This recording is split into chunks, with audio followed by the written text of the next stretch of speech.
তো আমি চলে এসেছি ইউনো এসবিআই মোবাইল অ্যাপসে। তারপরে ইউনো ক্যাশে ক্লিক করে পাসওয়ার্ড দিয়ে লগ ইন করবো। ইউনো ক্যাশে পাসওয়ার্ড দিয়ে দেবেন। তারপরে এটিএম সিলেক্ট করব।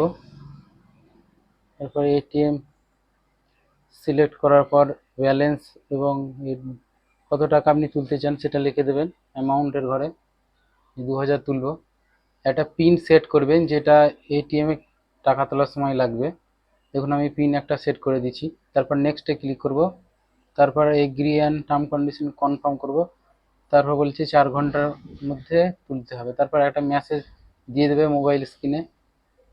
দেখুন মেসেজটা চলে এসছে এবং ট্রানজাকশান আইডি হিসাবে এই নাম্বারটা আপনাকে এটিএমে দিতে হবে লগ ইন করার সময় বা ঢোকার সময়। এরপর আমি ইউনো ক্যাশে ক্লিক করব। এটিএমে চলে এসেছি আমি।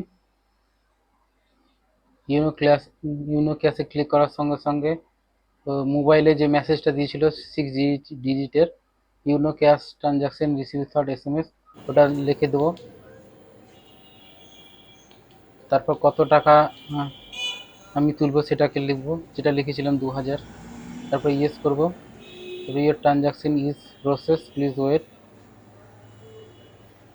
তারপর যে পাসওয়ার্ডটা সেট করেছিলাম সেই পাসওয়ার্ডটা এখানে লিখে দেবো, 6 ডিজিটের যে পাসওয়ার্ডটা আমি সেট করেছিলাম।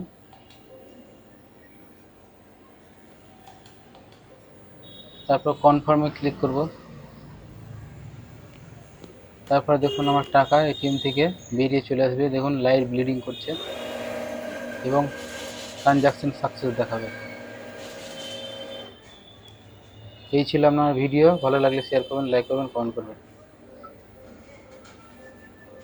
এবং টাকা বেরিয়ে চলে আসছে।